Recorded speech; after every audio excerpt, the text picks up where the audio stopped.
Di Bangka, sapuan cepat di Morowali, dan media menyebutnya sebagai operasi militer penyelamatan sumber daya alam. Said Didu bahkan bilang langkah ini membuka dosa besar era Jokowi, mulai dari pembiaran, kong kali kong, sampai lubang-lubang gelap industri tambang. Dan di tengah semua keributan ini, satu nama tiba-tiba menjadi pusat perhatian, Syafri Syamsuddin. Pertanyaannya, kenapa dia begitu berani? Apa sebenarnya yang sedang ia lakukan?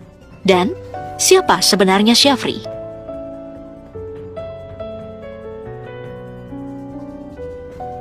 Kalau kita telusuri latar belakangnya, tidak ada nama besar di awal hidup Syafri Syamsuddin. Ayahnya memang seorang tentara, tapi pangkat terakhirnya cuma letkol, bukan jenderal, bukan pula tokoh sentral di lingkungan militer. Tapi ada satu benang merah yang jadi titik awal perjalanan panjang Syafri. Ia adalah lulusan Akabri 1974, satu angkatan dengan Prabowo Subianto, bahkan sering disebut sebagai sahabat dekat Prabowo sejak muda. Tapi hubungan pertemanan saja tidak cukup menjelaskan karirnya, karena fakta menariknya adalah Syafri sudah dipercaya banyak petinggi militer jauh sebelum Prabowo memegang jabatan apapun di pemerintahan. Karir militernya dimulai di lingkungan Baret Merah, tempat para prajurit terbaik ditempa. Dari sini ia dipercaya menjalankan salah satu tugas paling sensitif di tubuh TNI, pengawal pribadi Presiden Soeharto. Ia menjadi Komandan Grup A Pas Pampres, orang yang bertanggung jawab langsung atas keamanan Presiden. Pada tahun 1996, ia naik menjadi Kepala Staf Kodam Jaya dan setahun kemudian ditunjuk sebagai Panglima Kodam Jaya menggantikan Sutioso, posisi strategis di tengah turbulensi politik tahun 1997 sampai 1998. Setelah itu, ia menjadi Koordinator Staf Ahli TNI, lalu Kepala Pusat Penerangan TNI, mengelola citra institusi di masa-masa paling sensitif. Di era Presiden Susilo Bambang Yudhoyono, Syafri naik kelas ke lingkaran inti Departemen Pertahanan. Ia diangkat menjadi Sekjen Depan, lalu Wakil Menteri Pertahanan pada 2010 sampai 2014. Penunjukan ini sempat ditolak oleh sebagian pihak karena namanya dikaitkan dengan dugaan pelanggaran HAM berat, terutama terkait kerusuhan Mei 1998. Nah, di era Jokowi, namanya sempat mencuat sebagai calon kepala BIN, tapi batal karena tekanan politik terlalu kuat. Ia baru kembali ke panggung saat Prabowo menjadi Menhan ketika ia ditarik sebagai penasihat khusus. Lalu momentum besar itu datang ketika Prabowo terpilih sebagai presiden, karir Syafri seperti durian runtuh. Ia dipilih menjadi Menteri Pertahanan, bahkan sempat merangkap Menko Polkam menggantikan Budi Gunawan. Statusnya pun ditutup dengan gelar Jenderal Kehormatan Bintang 4, mengakui kiprahnya dalam banyak operasi militer dari Timur Timur sampai Aceh. Dan dari perjalanan sepanjang ini, satu hal yang paling menarik perhatian publik bukan hanya rekam jejaknya, tapi hartanya.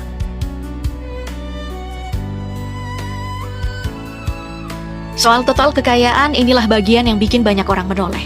Saat masih menjabat sebagai Wakil Menteri Pertahanan di era SBY dari tahun 2010 sampai 2014, nilai LHKPN Syafri ada di kisaran 23 miliar rupiah. Angka yang besar, tapi masih terasa normal untuk pejabat setingkatnya. Tapi begitu ia kembali ke pemerintahan dan duduk sebagai Menteri Pertahanan, grafiknya naik tajam. Dari laporan LHKPN terbaru, harta kekayaan Syafri melonjak lebih dari 4 kali lipat, menyentuh angka sekitar 99 miliar rupiah. Kenaikan yang membuat banyak pihak mulai bertanya-tanya, ada apa di baliknya? Yang paling mencolok adalah pos tanah dan bangunan, dengan nilai lebih dari 96 miliar rupiah, terdiri dari 2 properti di Jakarta Selatan dan 1 properti di Bogor. Sisanya berasal dari kendaraan, kas, serta harta bergerak lainnya. Dan yang menarik, tidak ada utang sama sekali dalam laporannya. Wow, kekayaannya mungkin naik, tapi yang lebih bikin publik terbelalak justru adalah gebrakan kebijakannya setelah menjabat.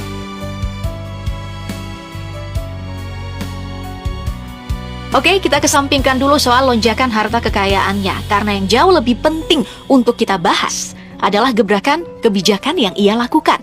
Dan di posisi sebagai Menteri Pertahanan, Syafri tidak datang sebagai orang baru. Justru sebaliknya, dia masuk sebagai figur yang sudah sangat paham dapur pertahanan Indonesia. Bahkan, ia masuk daftar 10 kementerian dengan kinerja terbaik versi Indeks Politika Indonesia. Di bawah kepemimpinannya, ada 8 program prioritas yang dikejar. 3 di antaranya merupakan lanjutan dari pondasi yang dirintis Prabowo ketika masih menjabat sebagai Menhan, penguatan strategis nasional, kebijakan perisai Trisulan Nusantara, dan Universitas Pertahanan sebagai laboratorium nasional. Dengan kata lain, Syafri ini tidak hanya meneruskan, ia memperbesar skala dan kecepatannya. Melalui situasi geopolitik yang makin rumit, khususnya di kawasan Indo-Pasifik, Shafri menempatkan modernisasi dan industri pertahanan sebagai fokus utama, termasuk penguatan industri pertahanan dalam negeri, sinergi dengan Kementerian BUMN, serta peningkatan kesiapan strategis dan pembinaan personil di satuan-satuan teritorial.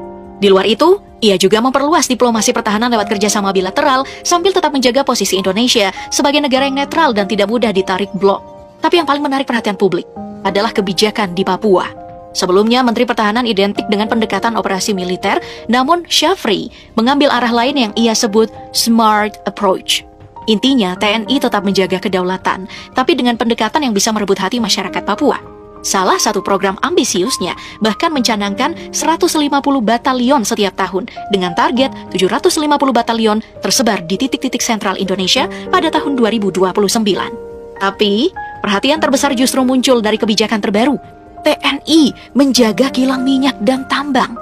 Kebijakan ini langsung memicu polemik, dinilai sebagai bentuk penyimpangan wewenang karena penjagaan aset industri bukan ranah militer, tapi dari sisi Shafri, logikanya sederhana. Aset negara tidak boleh disabotase.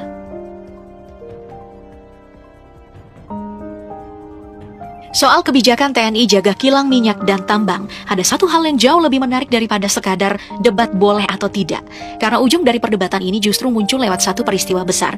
Operasi militer di Bangka dan Morowali yang dilakukan TNI pada akhir November 2025.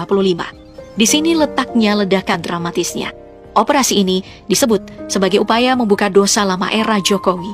Sebuah kalimat yang membuat banyak orang mendadak berhenti dan bertanya, sebesar apa masalah yang ditemukan? Menurut Menhan Shafri, ada anomali besar di atas berdirinya Bandara IMIP.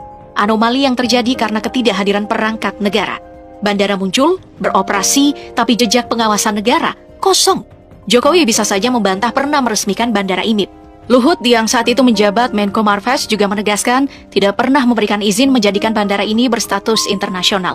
Tapi satu hal yang tidak bisa dibantah adalah ini. Bandara tersebut berdiri, beroperasi, dan berjalan mulus di era Jokowi. Bahkan jika ditarik mundur, IMIP sendiri adalah proyek strategis nasional. Artinya kalau ada fasilitas sebesar bandara yang lolos dari radar negara, itu berarti ada semacam pembiaran atau dalam bahasa politiknya, kelalaian besar. Dan temuan inilah yang oleh Shafri disebut sebagai bukti bahwa ada dosa pengawasan yang dibiarkan selama bertahun-tahun. Maka operasi militer di Bangka dan Morowali disebut sebagai operasi penyelamatan sumber daya alam Indonesia. Operasi ini untuk memberi pesan, negara harus hadir, dan kali ini hadirnya dengan cara yang tegas.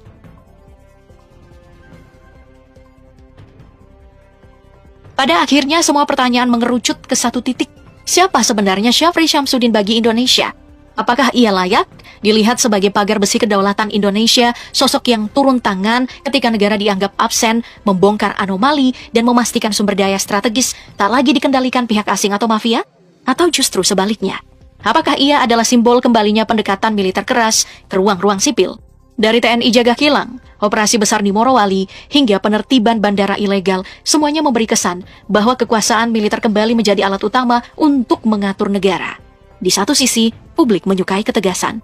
Di sisi lain, publik juga takut sejarah berulang. Jadi, apakah Shafri adalah solusi atau alarm? Jawabannya mungkin tidak sederhana. Tapi satu hal pasti, kehadirannya mengubah ritme politik Indonesia dan membuat kita semua harus lebih waspada.